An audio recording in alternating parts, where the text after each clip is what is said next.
चलिए तो आज हम लोग देखते हैं क्लास 10th का 4th चैप्टर जिसका नाम है नाखून क्यों बढ़ते हैं और इसका लेखक परिचय।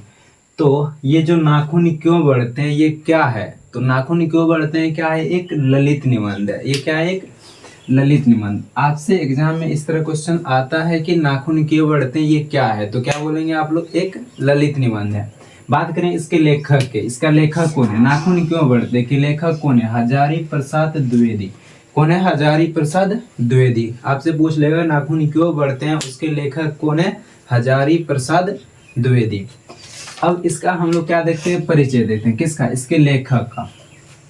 अगर हजारी प्रसाद द्विवेदी की जन्म की बात करें, इसका जन्म कब हुआ था, तो कब हुआ था, 19 अगस्त 1907 ईस्वी को, 19 अगस्त 1907 ईस्वी को। और कहाँ हुआ था, स्थान की बात करें, किस जगह हुआ था इसका जन्म, तो उत्तर प्रदेश में। किस स्थान पे, बलिया नामक स्थान पे, उत्तर प्रदेश में बलिया नामक स्थान पे। यहाँ से क्वेश्चन ऐसे बनेगा कि हजारी प्रसाद द्विवेदी का जन्म कहाँ हुआ था, तो क्या बोलेंगे, उत्तर प्रदेश बलिया। बलिया पूरा जो ऑप्शन में देगा उस तरह करना है। अगर ऑप्शन में बलिया दिया होगा तो बलिया टिक कीजिएगा, नहीं तो उत्तर प्रदेश दिया होगा तो उत्तर प्रदेश।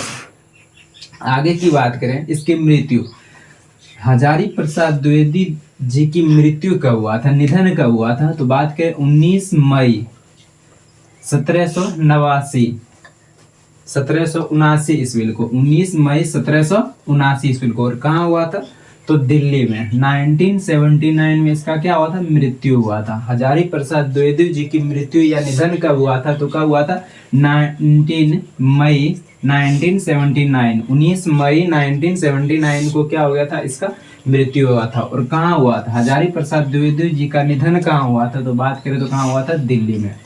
अब बात करें इसकी प्रमुख रचनाएं जो इन्होंने लिखी थी। हजारी प्रसाद द्विवेदी जी की प्रमुख रचनाएं कौन कौन सी है, तो पहला रचना कौन है, अशोक के फूल। फिर क्या है, विचार और वितर्क।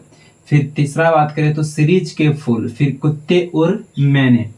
फिर सूर साहित्य, कुटक, अशोक पर्व, बानी भट्ट की आत्मकथा, सूर साहित्य, फिर पृथ्वीराज रासो इत्यादि प्रमुख रचनाएं। और इसकी कई रचनाएं जो आपकी किताब में है, जो इंपॉर्टेंट रचना था वो हम यहाँ लिए हैं।